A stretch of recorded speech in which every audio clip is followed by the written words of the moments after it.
Itu contoh paling gampang. Sekali lagi, itu contoh bukan untuk mempersamakan Gusti Allah dengan manusia. Karena pada akhirnya begini Pak, satunya saya ini punya bagian-bagian. Saya punya tangan, saya punya kepala, saya punya kaki. Satunya Allah itu tidak terdiri dari bagian-bagian. Gak sama dengan makhluk. Nah, sekarang kita sudah masuk ke dalam salah satu prinsip dalam akidah tauhid. Tadi kita katakan Allah Subhanahu wa Ta'ala itu esa, dalam arti zatnya tidak terdiri dari bagian-bagian. Jadi jangan bayangin Allah punya anggota tubuh, Pak. Allah punya tangan, tangannya nggak seperti kita. Allah punya kaki, kakinya nggak seperti kita. Salah. Allah itu esa, laisa kamitslihi syai'. Tidak ada yang serupa dengannya. Tidak ada yang serupa dengan makhluk. Makhluk tidak ada yang serupa dengannya. Esa dalam arti zatnya tidak terdiri dari bagian-bagian. Kenapa? Karena kalau dia punya bagian-bagian, dia pasti butuh kepada bagiannya. Saya punya tangan dan saya butuh dengan keberadaan tangan saya. Tangan saya, nauzubillah, terpotong, saya tetap butuh dengan kaki saya. Kaki saya terpotong, saya butuh dengan tubuh saya. Saya butuh dengan kepala saya. Hilang semua ini, mati saya. Manusia itu terdiri dari bagian-bagian. Dan kalau handphone ini Pak, punya bagian-bagian. Ada LCD-nya, ada apa tuh komponen handphone, ada memorinya, ada komponen-komponen. Segala sesuatu yang tersusun itu butuh kepada sesuatu yang menyusunnya. Allah nggak butuh. Berarti kalau Allah nggak butuh dengan apapun, dia nggak mungkin tersusun dari bagian-bagian. Oke.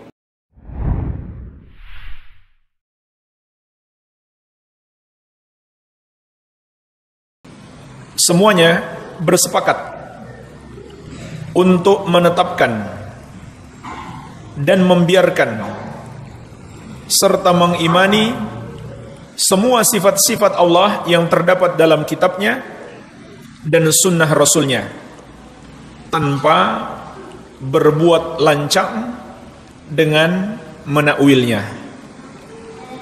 Jadi para sahabat menetapkan dan membiarkannya tanpa menakwilkannya. Kata penulis, kulluhum muttafiquna. Mereka semuanya sepakat. Tidak ada perbedaan pendapat. Sebagaimana juga telah kita sebutkan ucapan Syekhul Islam Ibn Taimiyah rahimahullah, kata beliau, saya telah membaca lebih dari 100 kitab tafsir yang tebal maupun yang tipis. Tidak saya temukan satupun seorang sahabat pun yang menakwilkan sifat-sifat Allah Azza wa Jalla. Subhanallah, lebih dari 100 tafsir beliau telah baca. Bandingkan dengan kita, mungkin satu tafsir belum selesai-selesai. Tafsir Ibnu Katsir atau tafsir As-Sa'di yang ringan, kita berat menyelesaikannya. Padahal ulama dulu membaca bukan seperti buku cetakan kita sekarang. Yang mereka baca apa? Tulisan tangan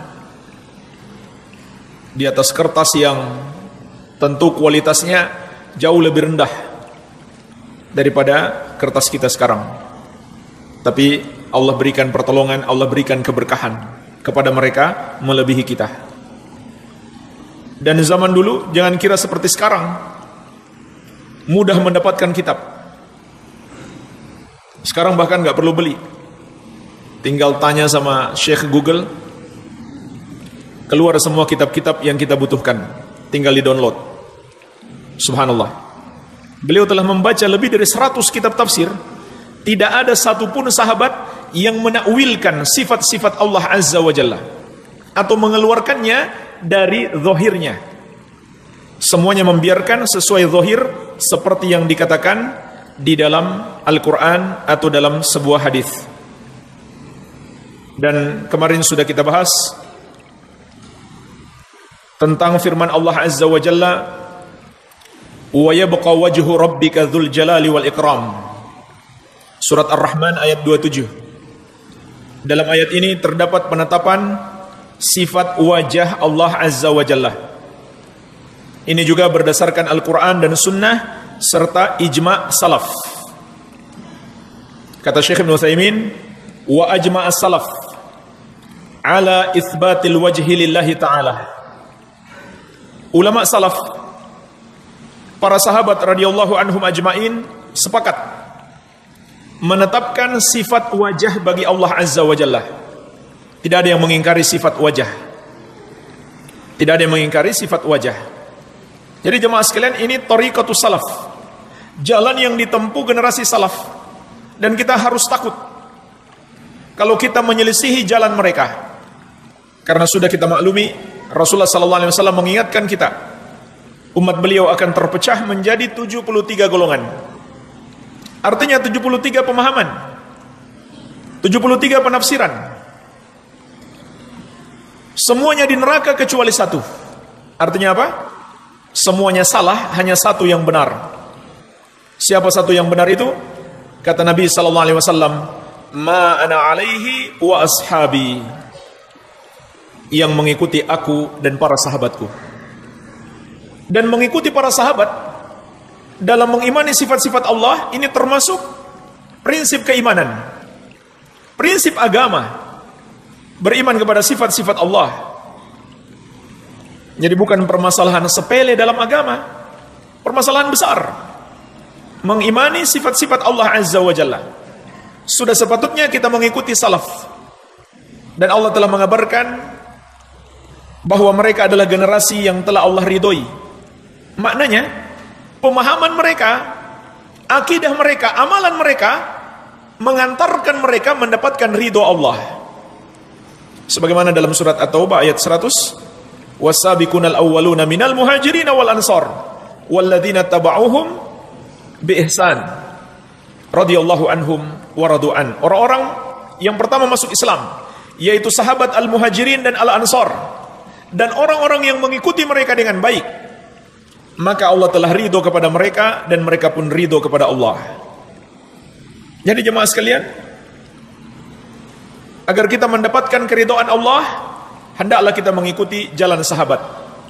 Makanya berbahaya sekali kalau kita asal menakwilkan sifat-sifat Allah Azza wa Jalla, karena itu bukan jalan yang ditempuh oleh para sahabat. Dan pengikut Nabi SAW dan para sahabat, itulah yang disebut Ahlus Sunnah wal Jamaah. Bagaimana bisa disebut Ahlus Sunnah wal Jamaah kalau tidak menempuh jalan Nabi SAW dan para sahabat radhiyallahu ta'ala anhum ajma'in. Hanya saja ada syubhat, sudah kita bahas sedikit kemarin. Mungkin di kesempatan ini kita lengkapi penjelasannya. Kata sebagian orang bahwa Al-Imam Al-Bukhari, imam besar Ahlus Sunnah, yang dikenal oleh kaum muslimin sebagai salah seorang imam besar dari golongan Ahlus Sunnah wal Jamaah, katanya beliau mentakwil, yaitu ketika beliau menafsirkan surat Al-Qasas. Allah Azza wa Jalla berfirman, kullu syai'in halik illa wajhah. Segala sesuatu akan binasa kecuali wajah Allah. Surat Al-Qasas ayat 88. Mereka mengatakan bahwa Imam Al-Bukhari rahimahullah menakwilkan ayat ini, bahwa yang dimaksud dengan wajah Allah adalah illa mulkahu, kekuasaan Allah Azza wa Jalla. Ini kata mereka, kullu syai'in halik illa wajha ay illa mulkahu. Segala sesuatunya binasa kecuali wajah Allah, maksudnya kecuali kekuasaan Allah. Ini kata mereka penakwilan Imam Al-Bukhari rahimahullahu taala. Padahal beliau adalah imam besar Ahlus Sunnah wal Jamaah, diakui oleh seluruh kaum muslimin. Maka jemaah sekalian, benarkah Imam Al-Bukhari rahimahullah menakwilkan sifat wajah Allah? Ada beberapa jawabannya. Jawaban yang pertama, para ulama menjelaskan bacaan yang lebih tepat. Bacaan yang lebih tepat dalam penafsiran Al-Bukhari terhadap ayat ini bukan illa mulkahu, tetapi illa malikahu, kecuali pemilik wajah itu. Jadi itu bacaan yang lebih tepat. Dan bacaan ini dikuatkan dengan penjelasan Imam Al-Hafidh Ibnu Hajar Al-Asqalani Asy-Syafi'i rahimahullah dalam syarah beliau terhadap Sahih Al-Bukhari, yaitu kitab yang terkenal Fathul Bari. Beliau menjelaskan bahwa Imam Al-Bukhari rahimahullah dalam tafsir-tafsir beliau yang disebutkan dalam Sahih Al-Bukhari itu biasanya menukil dari Abu Ubaidah Ma'mar bin Al-Musanna. Ini kebiasaan Al-Bukhari. Beliau menukil penafsiran Abu Ubaidah Ma'mar bin Al-Musanna yang terdapat dalam Sahih Bukhari tersebut. Kemudian Abu Ubaidah ini dalam kitabnya Majazul Quran menakwilkan illa wajhah illa huwa, dengan kecuali dia. Segala sesuatu akan binasa kecuali wajah Allah, maksudnya kecuali dia, huwa. Hanya saja Al-Bukhari membahasakan dengan malikahu. Huwa, dia yang dimaksud adalah pemilik wajah itu, yaitu Allah Azza wa Jalla. Jadi ini jawaban yang pertama. Bacaan yang lebih tepat, pemilik wajah. Dan sebenarnya ini bukan penakwilan yang fasid, yang rusak. Karena yang ditentang oleh Ahlus Sunnah adalah penakwilan yang rusak, bukan penakwilan yang sahih. Karena sudah dimaklumi, yang kekal bukan sekedar wajah Allah, tapi Allah Azza wa Jalla dengan zatnya dan seluruh sifat-sifatnya. Seperti kalau kita mengatakan, dari tadi batang hidungnya belum nampak. Ada kan bahasa kita seperti itu? Kan maksud kita bukan hanya batang hidungnya yang kita tunggu, orangnya semuanya kan. Jadi ini bukan sebuah penakwilan yang bertentangan dengan pemahaman salaf. Sudah dimaklumi. Maksud wajah Allah bukan sekedar wajahnya, tetapi pemilik wajah itu tentunya. Jadi bukan wajah saja tanpa zatnya, tidak. Semuanya. Baik, ini jawaban yang pertama. Jawaban yang kedua, andaikan kita sepakat, Imam Al-Bukhari rahimahullah menafsirkan dengan bacaan illa mulkahu, kecuali kekuasaannya. Maka jemaah sekalian, para ulama menjelaskan juga, ini bisa masuk dalam kategori penafsiran dengan dilalatul iltizam, penunjukan yang merupakan konsekuensinya. Maksudnya apa? Apabila Allah itu kekal, tidak binasa, maka tentu kekuasaannya juga kekal. Konsekuensinya kan begitu. Apakah Allah kekal lalu kekuasaannya hilang? Tentu tidak. Kekuasaannya juga kekal. Dan ini termasuk penafsiran yang digunakan para ulama Ahlus Sunnah wal Jamaah dengan dilalatul iltizam. Sama dengan kalau kita mengatakan pasti ada yang membangun rumah ini. Jadi kata rumah, maka konsekuensinya adanya rumah, pasti ada yang membangun rumah itu. Jadi tidak salah kalau saya mengatakan rumah itu artinya tukang bangunan. Rumah artinya tukang bangunan. Karena nggak mungkin ada rumah tanpa ada yang membangun rumah tersebut. Ini contoh untuk mendekatkan makna, bahwa itu adalah penafsiran yang merupakan konsekuensi dari maknanya.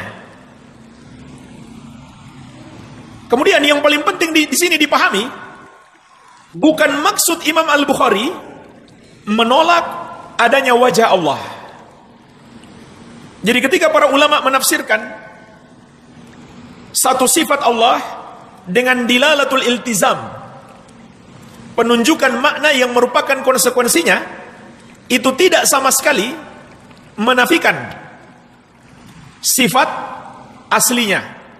Itu tidak sama sekali menafikan sifat aslinya. Saya beri contoh lain jemaah sekalian. Seperti nama Allah Al-Khaliq. Nama Allah Al-Khaliq. Penunjukan terhadap nama Allah Al-Khaliq bisa dilihat dari 3 bentuk penunjukan. Penunjukan makna yang terkandung di dalam nama Allah Al-Khaliq. Yang pertama disebut dilalatul mutabaqah. Dilalatul al-mutabaqah. Artinya apa? Penunjukan terhadap seluruh maknanya. Penunjukan terhadap seluruh maknanya. Maka jemaah sekalian, dengan dilalatul mutabaqah, apabila Allah memiliki nama Al-Khaliq, maka Allah memiliki sifat Al-Khalqu, mencipta. Karena nama Allah yang maha menciptakan, Al-Khaliq. Ini disebut dilalatul mutabaqah. Yang kedua, dilalatul tadammun. Apa arti dilalatul tadammun? Artinya adalah penunjukan satu lafaz terhadap sebagian maknanya. Kalau yang pertama tadi terhadap seluruh maknanya. Yang kedua terhadap sebagian maknanya. Maka apabila Allah memiliki nama Al-Khaliq, apabila Allah memiliki nama Al-Khaliq,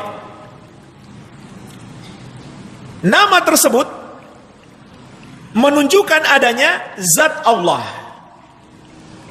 Ini sebagian daripada makna Al-Khaliq, pencipta.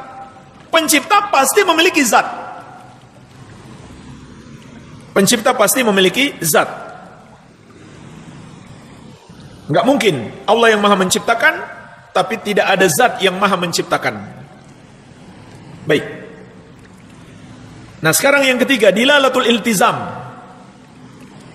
Ini yang kita bahas sekarang. Apa arti dilalatul iltizam? Penunjukan satu lafaz terhadap konsekuensi maknanya. Kembali kepada contoh, nama Allah Al-Khaliq. Nama Allah Al-Khaliq, yang maha menciptakan.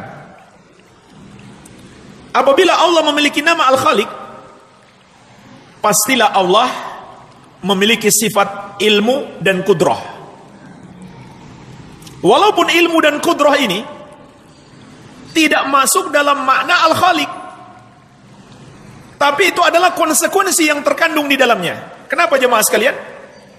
Karena tidak mungkin bisa menciptakan kalau tidak punya ilmu dan tidak punya kudrah, kekuasaan. Jadi ini contoh lain. Maka ketika kita sepakat, andaikan kita sepakat, Al-Bukhari menakwilkan itu adalah kekuasaan Allah, sama sekali tidak menafikan, dan beliau sendiri memang tidak menafikan Allah memiliki wajah.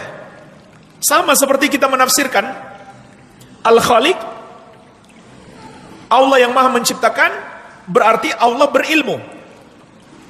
Kita tafsirkan Allah berilmu. Apakah kita menafikan tafsir Allah yang maha menciptakan? Tentu tidak. Kesimpulannya adalah Imam Al-Bukhari rahimahullah, andaikan kita sepakat beliau mengatakan illa mulkahu, bahwa yang dimaksud wajah Allah adalah kekuasaan Allah, itu tidak menunjukkan bahwa beliau mengingkari sifat wajah bagi Allah Subhanahu wa taala. Sama sekali tidak. Sama sekali tidak. Bahkan Imam Bukhari juga menyebutkan dalam lanjutannya di Sahih Al-Bukhari, beliau juga menyebutkan wa yuqal illa ma urida bihi wajhullah. Juga dikatakan, maksudnya beliau menukil tafsir yang lain. Illa ma urida bihi wajhullah. Segala sesuatu akan binasa kecuali yang diharapkan dengannya wajah Allah. Ini penafsiran yang lain,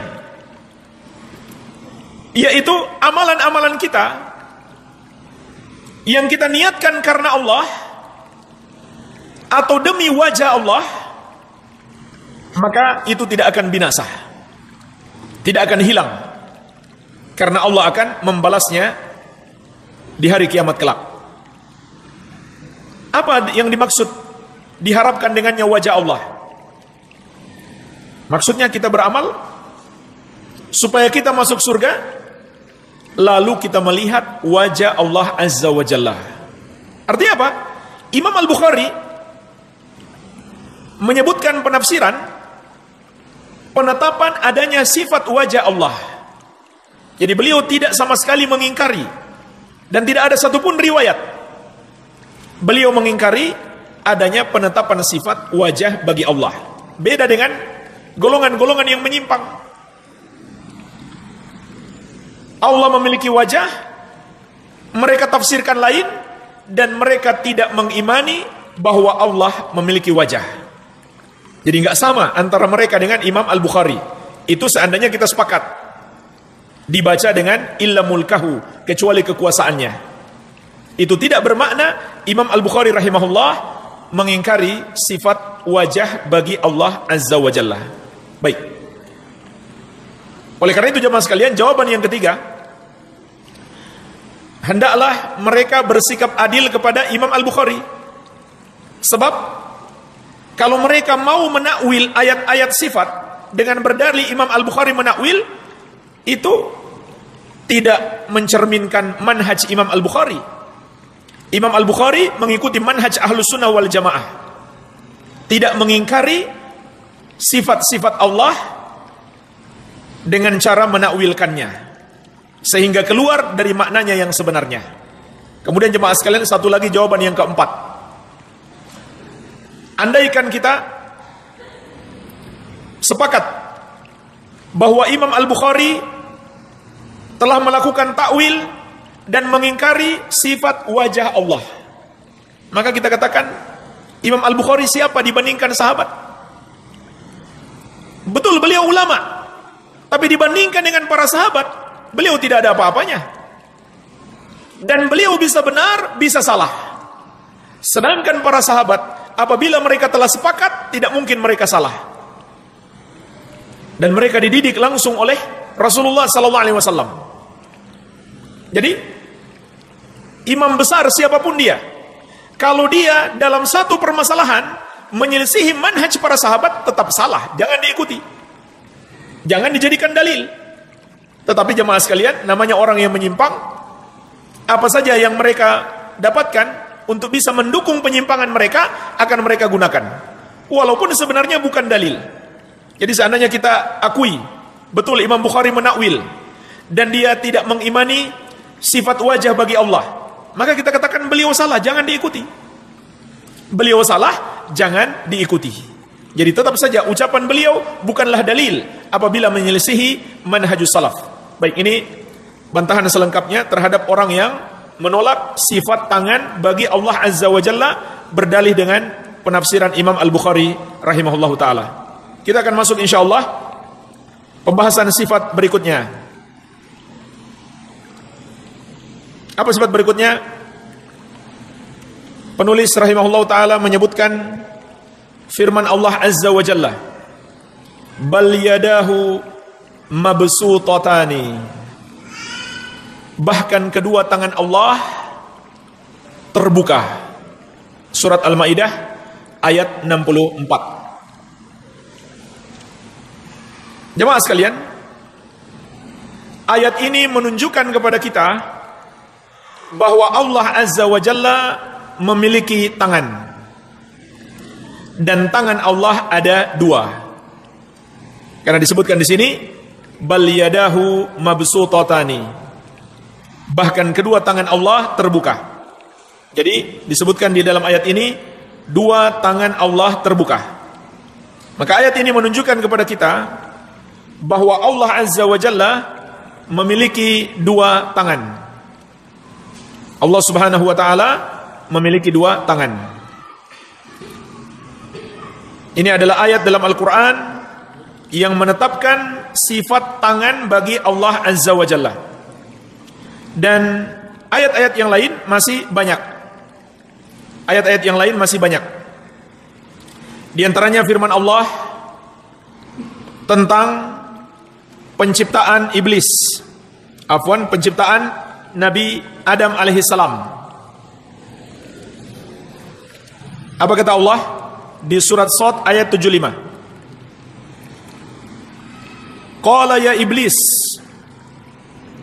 ma mana'aka an tasjuda lima khalaqtu biyadayya astakbarta am kunta minal alin. Qala ya iblis, kata Allah, wahai iblis, ma mana'aka an tasjuda lima khalaqtu biyadayya. Apa yang menghalangimu untuk sujud kepada Adam yang aku ciptakan dengan dua tanganku? Astakbarta am kunta minal alin. Apakah kamu menyombongkan diri ataukah kamu merasa termasuk orang-orang yang tinggi? Jadi ayat ini jelas. Allah mengatakan Allah memiliki dua tangan, dan dua tangan itu Allah gunakan untuk menciptakan Nabi Adam alaihi salam. Iya.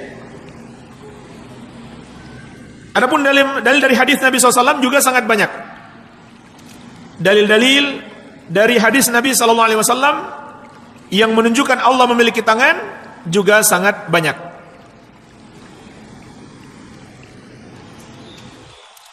Di antaranya hadis Ibnu Umar radhiyallahu taala anhuma. Rasulullah sallallahu alaihi wasallam bersabda, Yatwillahu azza wa jalla as-samawati yaumal qiyamah thumma ya'khudhuhunna biyadihil yumna. Allah Azza wa Jalla akan menggulung langit-langit di hari kiamat, kemudian Allah ambil langit-langit tersebut dengan tangan kanannya. Dengan tangan kanannya. Summa yaqul anal malik ainal jabbarun ainal mutakabbirun. Akulah raja. Mana orang-orang yang suka berbuat zalim? Mana orang-orang yang sombong? Dalam riwayat yang lain, aina mulukul ard? Mana raja-raja dunia? Thumma yatwil aradina bishimali. Kemudian Allah menggulung bumi seluruhnya, yaitu 7 lapis bumi, dengan tangan kirinya. Thumma yaqul anal malik ainal jabbarun ainal mutakabbirun. Kemudian Allah berfirman, akulah raja. Mana orang-orang yang suka berbuat zalim? Mana orang-orang yang sombong? Hadis ini diriwayatkan oleh Al-Bukhari dan Muslim. Terkait dengan pembahasan sebelumnya tadi, maka hadis ini diriwayatkan Al-Bukhari dan Muslim, dan beliau tidak menakwilkan tangan itu bukan maksudnya tangan. Artinya, itu bukan manhaj beliau. Itu bukan manhaj beliau. Jadi ini tambahan terhadap pembahasan sebelumnya tadi. Beliau tidak menakwilkan sifat-sifat Allah Azza wa Jalla dan mengingkari makna yang sebenarnya. Baik. Jadi ini dari hadis Nabi SAW. Hadis ini lebih dirinci lagi. Tangan Allah ada 2, satunya kanan dan satunya kiri. Satunya kanan dan satunya kiri. Tetapi jemaah sekalian, ada sebuah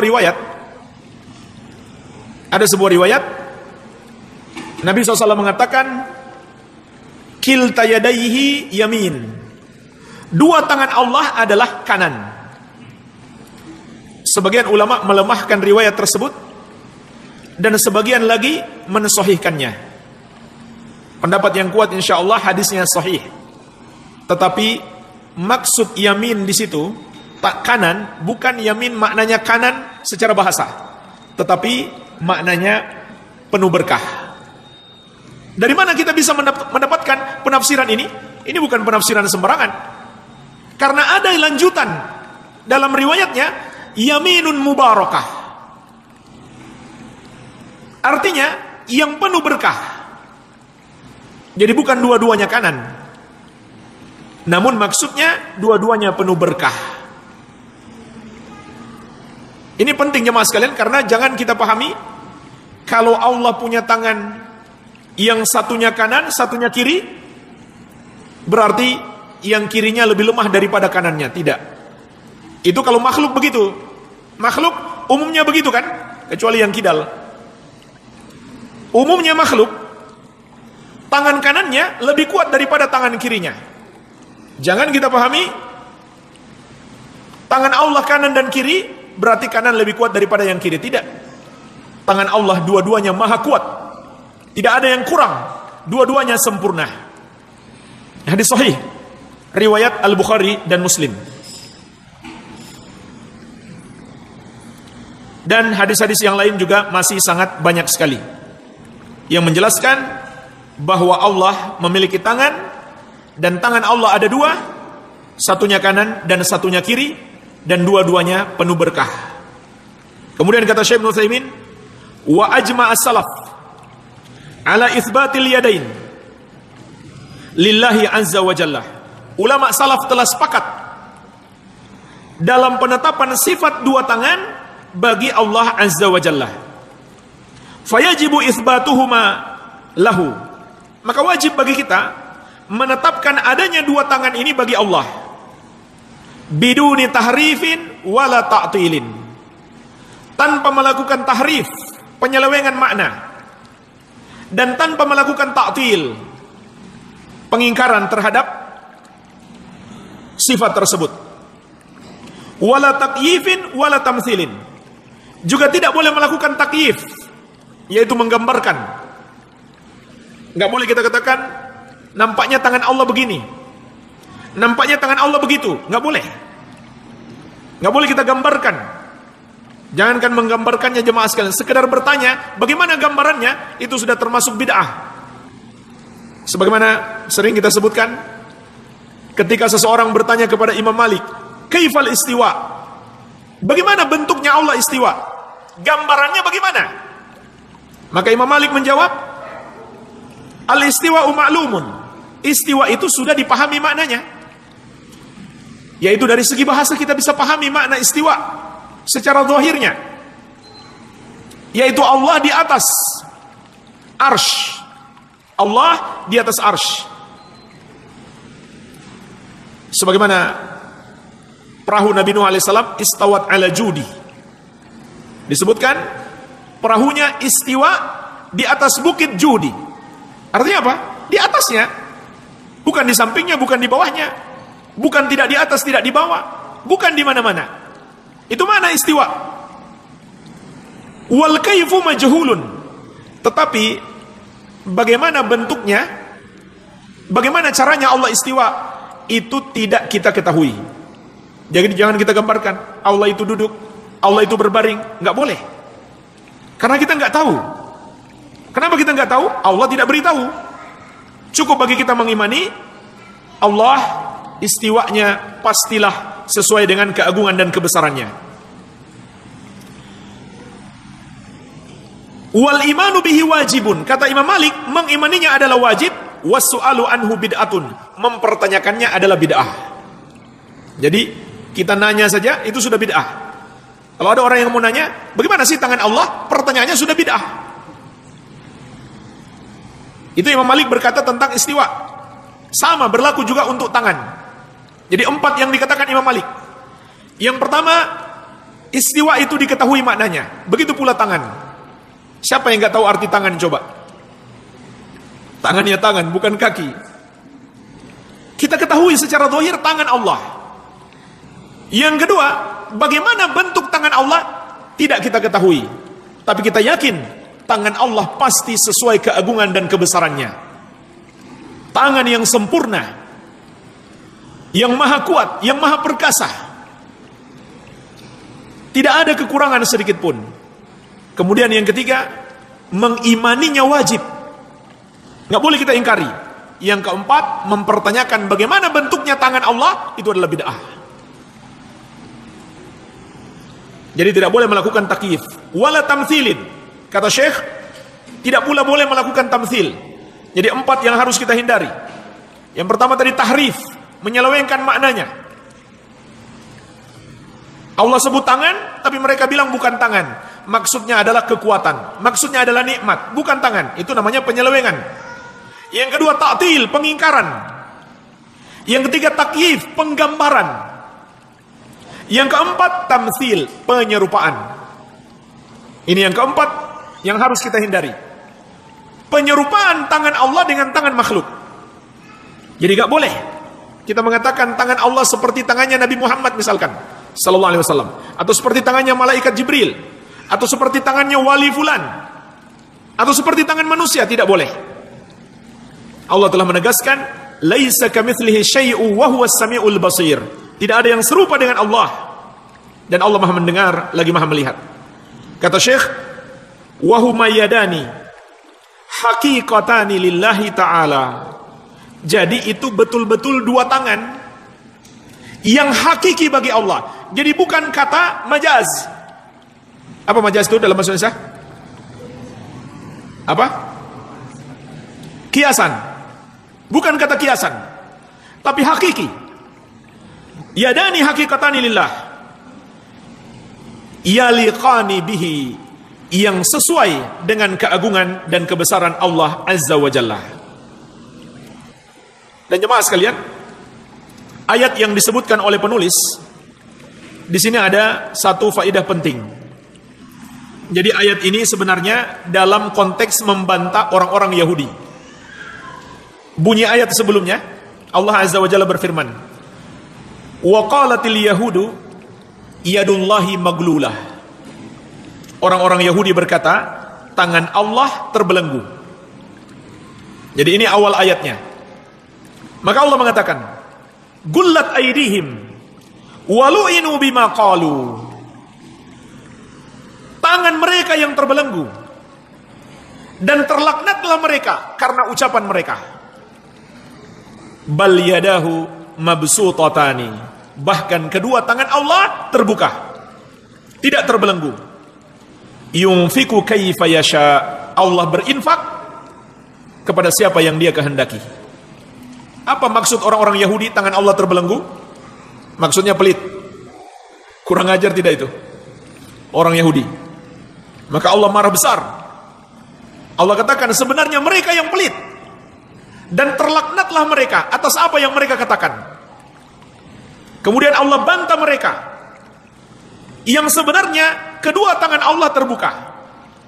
Perhatikan jemaah sekalian, ketika Allah membantah orang-orang Yahudi, apa yang Allah bantah? Apakah karena mereka mengatakan tangan Allah terbelenggu, ataukah karena mereka mengatakan Allah punya tangan? Jadi Allah membantah mereka karena mengatakan tangan Allah terbelenggu. Allah tidak menyalahkan mereka mengatakan Allah punya tangan. Artinya apa? Orang Yahudi mengimani Allah punya tangan dan Allah tidak salahkan. Yang Allah salahkan hanyalah mereka katakan tangan Allah terbelenggu. Makanya kata sebagian ulama, sungguh aneh orang yang mengaku muslim tapi dia tidak mengimani Allah memiliki tangan, padahal Yahudi saja mengimaninya. Yahudi saja mengimaninya. Jadi terkadang orang-orang Yahudi lebih baik daripada sebagian orang yang mengaku muslim di bab tertentu. Sama dengan keyakinan terhadap para sahabat, sahabat para nabi.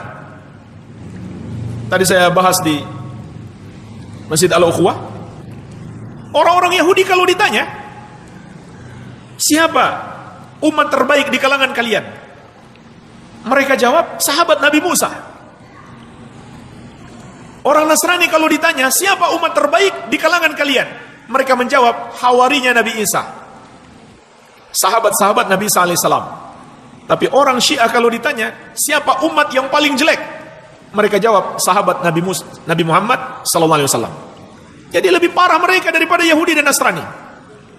Terkadang jemaah sekalian, ahlul bid'ah di permasalahan tertentu bisa jadi lebih parah daripada Yahudi dan Nasrani. Maka hati-hati.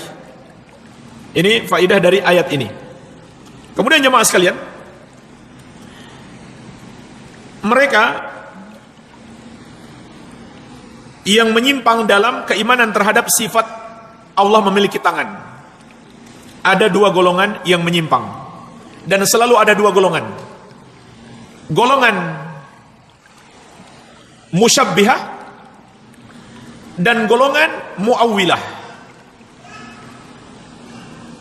Golongan yang menyerupakan Allah dengan makhluk dan golongan yang menakwilkan sifat itu, lalu mereka tolak sifat tersebut. Lebih tepat mereka dikatakan mu'attilah, golongan yang menolak sifat Allah. Jadi dua golongan. Yang pertama musyabbihah, yang menyerupakan sifat tangan Allah dengan tangan makhluk. Maka ini sudah jelas kesesatannya dan mudah sekali dibantah. Surat Asy-Syura ayat ke-11 Allah menegaskan, laisa kamitslihi syai'un, tidak ada yang serupa dengannya. Kemudian kita semua mengimani Allah Maha Tinggi, Maha Besar, dan makhluk itu rendah dan kecil. Bagaimana mungkin sifat Allah sama dengan sifat makhluk? Jadi ini mudah dibantah dengan dalil dan dengan akal sehat. Enggak masuk akal kalau kita katakan tangan Allah seperti tangan makhluk. Tangan Allah yang maha kuat, yang maha sempurna, bagaimana mungkin disamakan dengan tangan makhluk yang lemah, yang penuh dengan kekurangan-kekurangan? Kemudian golongan yang kedua jemaah sekalian, golongan mu'attilah, golongan yang membantah atau menolak penetapan sifat tangan Allah Azza wa Jalla. Golongan yang menolak sifat Allah Azza wa Jalla, dalam hal ini sifat tangan. Kenapa mereka menolak jemaah sekalian? Ada beberapa syubhat mereka. Ada beberapa syubhat mereka. Syubhat yang pertama, mereka menakwilkan, karena mereka menakwilkan maksud tangan itu adalah kekuasaan. Itu kata mereka. Maksud tangan Allah adalah kekuasaan Allah. Nah jemaah sekalian, bagaimana membantah mereka? Kemarin kita sudah sebutkan, Syekh Ibnu Utsaimin memberikan 3 kaidah. Dengan ini saja sudah cukup sebenarnya. 3 bantahan. Yang pertama, itu menyelisihi zahir nas, menyelisihi zahir dalil. Dan secara syar'i, begitu pula dalam bahasa, dalam berbahasa Arab, tidak boleh kita menyelisihi zahir nas kecuali ada qarinah yang menguatkan. Contohnya jemaah sekalian, kalau kita katakan saya melihat singa, ini sudah pernah kita contohkan juga, maka dalam bahasa Arab pada asalnya dia sesuai zahir, singa betulan. Jangan kita takwilkan, oh maksud dia bukan singa, manusia. Kecuali kalau ada qarinah yang menunjukkan. Contohnya, saya katakan, saya melihat singa di atas mimbar. Itu nggak mungkin singa betulan. Itu manusia yang seperti singa dia. Mungkin dia berani, lantang, di mimbar dia berapi-api. Nah itu kan ada qarinahnya. Iya. Jadi seperti itu. Ini bantahan yang pertama, menyelisihi zahir nas tanpa ada qarinah. Yang kedua, menyelisihi thariqatus salaf. Penafsiran kalian menyelisihi jalan salaf. Gak ada seorang salaf pun yang menakwilkan maksudnya tangan itu kekuasaan, Allah tidak punya tangan. Tidak ada. Allah tidak punya tangan. Tidak ada salaf yang mengatakan begitu. Kemudian yang ketiga kata beliau, tidak ada dalil sahih. Tidak ada dalil sahih yang menunjukkan penakwilan mereka. Dalilnya hanyalah akal-akal mereka belaka. Walaupun bisa dibantah juga dengan akal sehat. Bisa dibantah juga dengan akal sehat. Apa dalil akal mereka, jemaah sekalian? Mereka mengatakan, kalau Allah punya tangan, padahal makhluk juga punya tangan. Berarti Allah sama dengan makhluk kalau begitu dong. Jadi saya tidak mau terima sifat Allah punya tangan. Ini menurut akal mereka. Ini menurut akal mereka. Kalau kita mengatakan Allah punya tangan, sama saja kita menyamakan Allah dengan makhluk. Nah jemaah sekalian, ini sebenarnya mudah dibantah dengan akal juga. Dengan akal juga. Contohnya bagaimana? Kita katakan Allah punya sifat al-hayatu. Apa arti al-hayat? Hidup. Makhluk juga hidup kan? Kalau kita mengatakan, kalau kita ikuti kaidah mereka, berarti nggak boleh mengimani Allah hidup. Karena makhluk juga hidup. Maka mereka pasti akan mengatakan, tentu kan nggak sama. Hidup Allah dan hidup makhluk. Maka kita katakan, begitu pula tidak sama tangan Allah dan tangan makhluk. Paham? Kalau nggak paham, berdoa saja supaya Allah pahamkan. Jadi kalau mereka berdalih dengan akal-akalan, pasti bisa dibantah dengan akal juga, dengan akal yang lebih sehat. Iya. Kemudian bantahan yang lain, kalau kita takwilkan maksud tangan itu bukanlah tangan tapi kekuasaan, maka Adam tidak menjadi istimewa. Tidak menjadi istimewa. Allah mengatakan, aku menciptakan Adam dengan dua tanganku.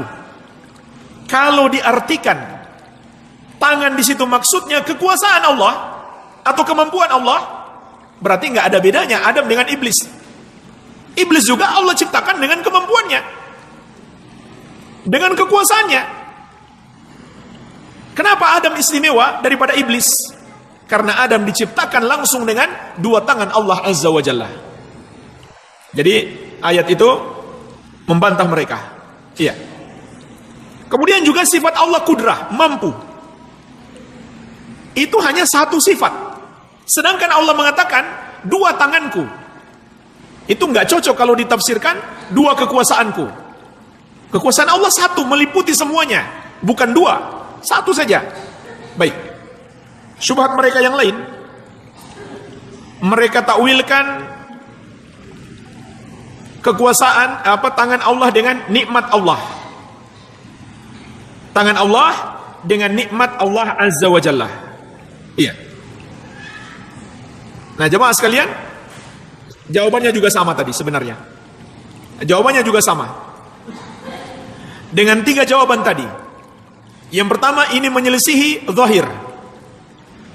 Yang kedua, menyelisihi jalan salaf. Yang ketiga, tidak punya dalil. Penafsiran seperti itu. Tidak dari Al-Quran, tidak dari As-Sunnah. Kemudian yang ketiga, yang keempat, ini jawaban yang ketiga, tiga jawaban tadi, ini yang masuk kepada semua bantahan terhadap penakwilan mereka. Nah, untuk masalah tangan ada lagi jawaban yang keempat. Sama seperti tadi. Kalau diartikan nikmat Allah itu kan ada dua. Nikmat khusus dan nikmat umum. Nikmat umum artinya semua Allah berikan. Contohnya apa? Nikmat diciptakan di muka bumi ini. Diciptakan sebagai makhluk, itu sudah nikmat. Adapun nikmat khusus maksudnya hidayah. Nah, kalau diartikan tangan itu adalah nikmat, iblis juga mendapatkan nikmat diciptakan. Jadi tidak ada keutamaan Adam dalam penciptaannya atas iblis kalau diartikan tangan adalah nikmat Allah. Karena iblis juga mendapatkan nikmat diciptakan, walaupun dia tidak dapat nikmat hidayah tentunya. Begitu pula nikmat itu adalah satu nikmat Allah. Allah memberikan nikmat Allah. Nggak ada yang menafsirkan Allah memiliki dua tangan berarti Allah memiliki dua nikmat saja. Tidak ada yang menafsirkan seperti itu. Maka itu adalah pemahaman yang batil. Iya. Ini jemaah sekalian, beberapa bantahan terhadap syubhat-syubhat yang mereka lontarkan untuk menolak sifat Allah Azza wa Jalla memiliki tangan. Iya. Mungkin ini saja yang bisa kita bahas. Semoga Assalamualaikum warahmatullahi wabarakatuh. Sampai jumpa kembali di World Islam Channel.